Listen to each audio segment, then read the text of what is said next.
while exploring this beautiful place मुझे एक बड़ी खूबसूरत सी चीज़ मिली है which I want to show you guys. आप मेरे बाएं जानिब देख सकते हैं कि पीछे 2 दरख्त हैं जिनसे एक्चुअली प्रॉपरली अल्लाह जो है ना वो लिखा हुआ है. मैं आपको बताती हूँ किस तरह से. एक जो दरख्त है वो अलीफ जो है उसकी शक्ल दे रहा है और बाकी का जो है वो आपको दूसरा दरख्त उससे वाजे हो रहा होगा कि कितना खूबसूरती से लिखा हुआ है. और मैं actually got shocked while watching this कि अल्लाह ताला की जो कुदरत है और अल्लाह ताला की जो कह लें कि एक झलक है आपको नेचर में इस तरह से नज़र आ रही होती है. और वो भी कहा जाता है ना कि आपने अगर अल्लाह ताला को जानना है तो सफ़र करें. और मुझे सफ़र की सबसे अच्छी चीज़ यही लगती है, ना सिर्फ आप नेचर से कनेक्टेड फ़ील करते हैं बल्कि आप अल्लाह ताला से भी कनेक्टेड फ़ील करते हैं. और कभी कभी हमारे ज़हन में क्वेश्चन आता है ना कि अल्लाह ताला ने हमें क्यों बनाया.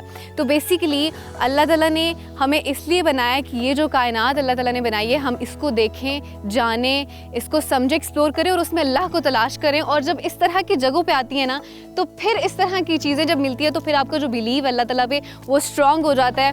And I am feeling so blessed कि आई फाउंड दिस थिंग. और एक्चुअली ये चीज़ बताते हुए ना मेरे रोंगटे भी खड़े हो रहे हैं कि इस तरह से अल्लाह ताला की कुदरत आपको इस तरह की जगहों पे मिल रही होती हैं. So I am very much happy that I found this thing. और बस I don't have the words, like I actually do not have the words to say anything more. I am just gonna sit here और उसको कुछ देर तक देखूंगी और फिर सोचूंगी कि मुझे उसके बाद क्या करना है.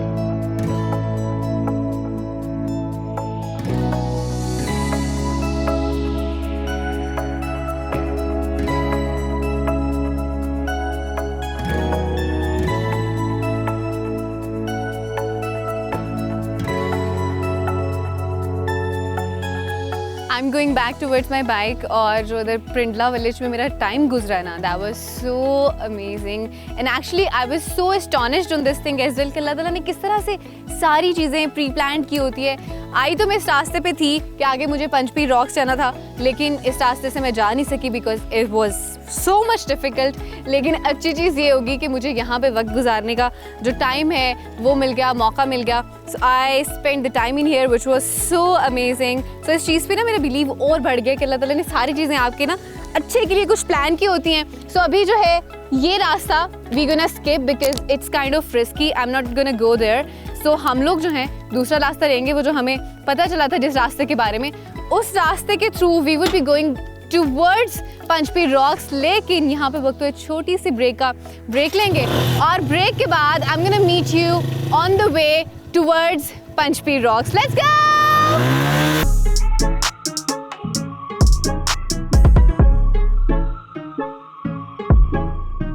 After a long journey, finally I have reached to Panchpir Rocks, and actually this was in my bucket list to reach Panchpir Rocks on my bike, which I did today, and I'm super happy and super excited क्योंकि ये बहुत खूबसूरत, बहुत peaceful जगह है. इसके actually एक side पे आपको बिल्कुल डिफरेंट व्यू मिलेगा और इसके बिल्कुल दूसरी साइड आपको एक और व्यू मिलेगा. और इतनी पुरसुकून जगह है. कुछ शाम होने को है, सूरज जो है कुछ देर में गुरूब होने वाला है, तो इसका बड़ा बेहतरीन सा एक जो व्यू पॉइंट है ना इस वक्त जो है वो मिल रहा है. So this is kind of an amazing place where I am gonna stay for a while. So अभी मैं जो हूँ आपको ये जगह को विजिट कराती हुई दिखाती हूँ और इसके साथ साथ I am gonna tell you about this place history as well. और उसके बाद you would be seeing the beautiful sunset in here. So let's go and enjoy this place.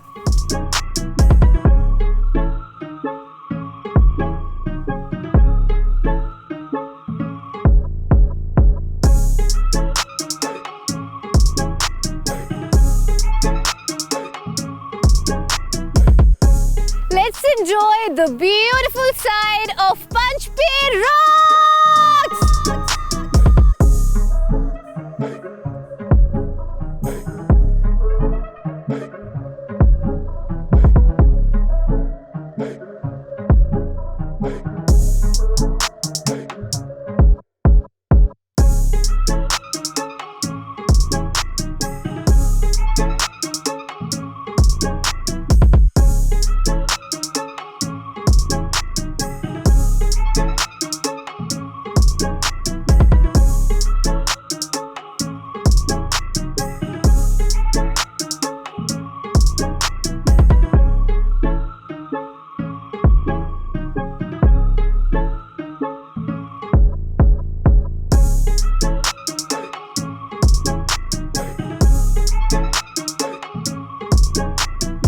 इस वक्त मैं पंचपेर रॉक की खूबसूरत सी साइट को एंजॉय कर रही हूँ। बहुत खूबसूरत हवा चल रही है और यहाँ बैठे बैठे मैंने सोचा थोड़ी सी हिस्ट्री जो है ना वो भी आपको बताते चलूँ कि बेसिकली इसको पंचपीर रॉक्स क्यों कहा जाता है। बेसिकली किसी दौर में यहाँ पे 5 पीर आए थे और यहाँ पे उन्होंने कुछ मुख्तसर से वक्त के लिए स्टे किया था और फिर उनके रिस्पेक्ट के लिए उन्हीं के नाम के रेफरेंस से बेसिकली इस जगह को पंचपीर रॉक्स जो है वो कहना शुरू हो गए थे। और करीब एक पंचपीर बैठक है उसके नाम से एक जगह भी बनी हुई है।